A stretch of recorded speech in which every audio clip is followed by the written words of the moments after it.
Bom dia a todos. Eu gostaria de agradecer-vos a todos. Gostaria de fazer um agradecimento muito especial à doutora Lília por ter aceito o convite para estar aqui presente e fazer este seminário. Gostaria de realçar que ela aceitou logo, de imediato, com todo o entusiasmo que vão ver que ela tem, que é característico dela. A doutora Lília é terapeuta ocupacional, fez o curso no Rio de Janeiro, foi presidente da Associação Portuguesa, Associação Brasileira, lá estou. A portuguesa ainda vou ser.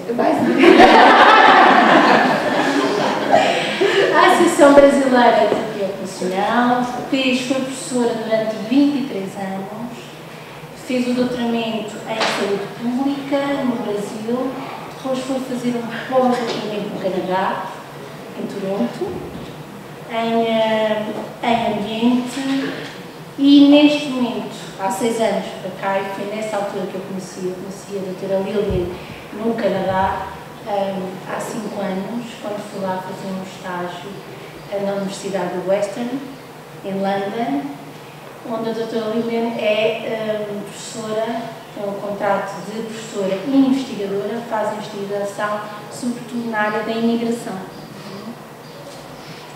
E nós vamos fazer um pequenino intervalo por volta das 11h15 e os trabalhos estão previstos acabar por volta das 11h30, da 1h30. E espero que tudo bem, vai correr de certeza. Vão gostar de certeza, tal e qual como nós gostamos de estar em London. Muito obrigada. Bom dia a todos. Primeiro eu queria agradecer muito o convite carinhosíssimo. Eu, na verdade, fui convidada para dar um curso na Espanha e aí escrevi para a Cláudia: Cláudia, eu vou à Espanha, então vou passar em Lisboa para te ver. E aí ela me convidou: por que não vem à Veja? Não vem, claro que eu venho. Eu estou sempre disponível para essas maluquices. Bom, a questão que nós pensamos que seria interessante que eu conversasse com vocês hoje é um pouco um trabalho que eu venho fazendo com uma grande amiga, Sandra Galego, lá no Brasil, discutindo as formas como nós importamos expressões ligadas à terapia ocupacional para o contexto da língua portuguesa. Então, eu vou conversar um pouquinho com vocês sobre isso hoje. A primeira coisa, primeiro vamos tratar das coisas difíceis. Como está claro, eu sou brasileira. E como está claro, eu falo um idioma que é parecido com o de vocês.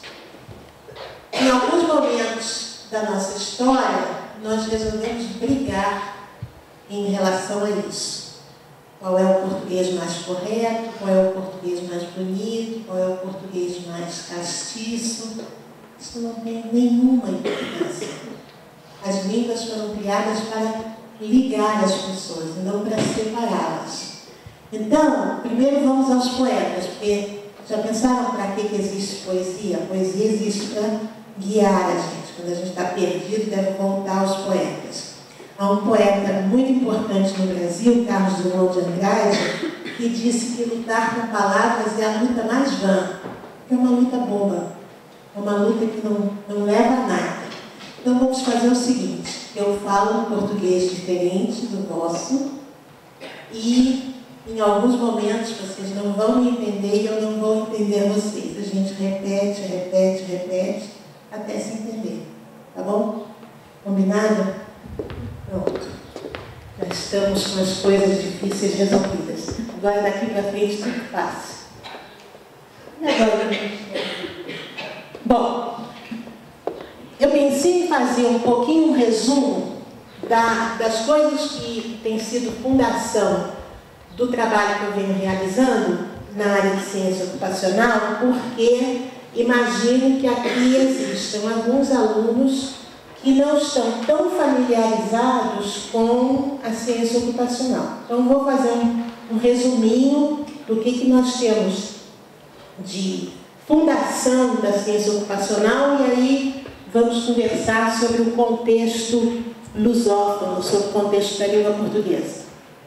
A ciência ocupacional é considerada a mais nova das ciências humanas, porque ela foi criada nos últimos 20 anos, nas últimas 2 décadas, e ela tem a proposição central da ciência ocupacional é a ideia de que os humanos são seres ocupacionais. Mais tarde eu vou conversar um pouco com vocês sobre a crítica a essa ideia. Há alguns autores agora que criticam essa ideia.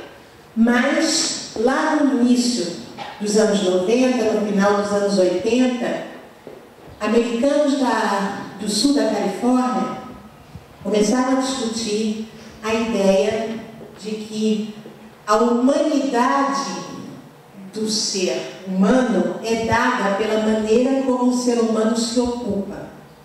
A antropologia vem estudando isso. Vocês sabem que a antropologia divide o ser humano em etapas e nós somos o ser humano que sabe, né, o Homo sapiens, mas a gente vem do Homo faber, daquele que fabrica, daquele que faz, né?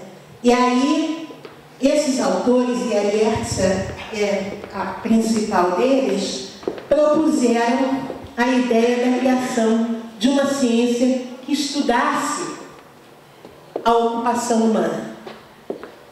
Essas foram as razões principais para a criação da ciência ocupacional. A primeira delas foi uma crítica muito forte daquele momento ao modelo biomédico. Como é que o modelo biomédico tradicional entende saúde? Como é que entende saúde? Dentro do modelo biomédico, como é que a gente vê se alguém está saudável? Se não tem doença. E como é que o modelo biomédico entende doença? Algo que ataca o quê? O corpo físico. É algo que ataca o corpo físico. O modelo biomédico quase pode ser comparado com o modelo biológico. O que não está na célula, não está no tecido, não está no osso, não está no órgão, não existe. Por isso é tão complicado discutir saúde mental. Porque a saúde mental, embora se expresse no corpo, na minha opinião, nada tão físico quanto esquizofrenia, físico, é vivido fisicamente, mas a saúde mental está aqui, num lugar que não é possível de ver no microscópio. Então, a crítica ao modelo biomédico, o que aconteceu nos anos 70, 80, houve sobretudo nos Estados Unidos, uma crítica muito, muito grande à ideia de uma visão de saúde voltada para o corpo físico.